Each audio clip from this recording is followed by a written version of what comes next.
விளிம்பு நிலை மக்களுக்காகவும், சேரி மக்களுக்காகவும், தாழ்த்தப்பட்ட மக்களுக்காகவும் தன் வாழ்க்கையே அர்ப்பணித்த ஒரே தலைவன் வந்து அண்ணன் தொல் திருமாவளவன் அவர்கள்.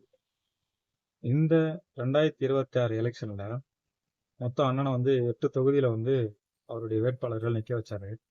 ஆனா அந்த 8 தொகுதியில வந்து 2 தொகுதிகள் மட்டும்தான் வந்து வின் பண்ணிருக்காங்க. மீதி வந்து 6 தொகுதி வந்து தோல்வி அடைஞ்சிருக்காங்க. அந்த தோல்விக்கு காரணம் யாருன்னு பாத்தீங்கன்னா, இவரு யாராருக்கெல்லாம் வந்து குரல் கொடுத்தாரோ, பாடுபட்டாரோ, எங்க நீ செருப்பு போட்டு நடக்காதன்னு சொல்றாங்களோ, அங்க நீ செருப்பு போட்டு நட்றான்னு சொன்னாரு. எந்த பள்ளிக்கூடத்துல நீ படிக்காதன்னு சொன்னாங்களோ, அங்கெல்லாம் போய் நீ பட்றான்னு சொன்னாரு. எந்த கோயிலுக்குள்ள நீ வரக்கூடாதுன்னு சொன்னாங்களோ, அந்த கோயிலுக்குள்ள நீ போடா அப்படின்னு சொன்னவரும், அதே விளிம்புநிலை மக்கள், அதே தாழ்த்தப்பட்ட மக்கள், இன்னைக்கு வந்து ஒரு நடிகருக்கு வந்து வாக்களிச்சு, அந்த நடிகர வந்து இன்னைக்கு முதலமைச்சர் பதவியில உட்கார வச்சிருக்காங்க. இது வந்து மிகப்பெரிய வந்து ஒரு ஆபத்தான அரசியல் நோக்கி தான் போய் கொண்டிருக்குது வந்து நான் நம்புறேன். வேற யார் யார் நம்புறீங்களோ அவங்க எல்லாம் வந்து கமெண்ட்ல வந்து கமெண்ட் பண்ணுங்க. நன்றி, வணக்கம்.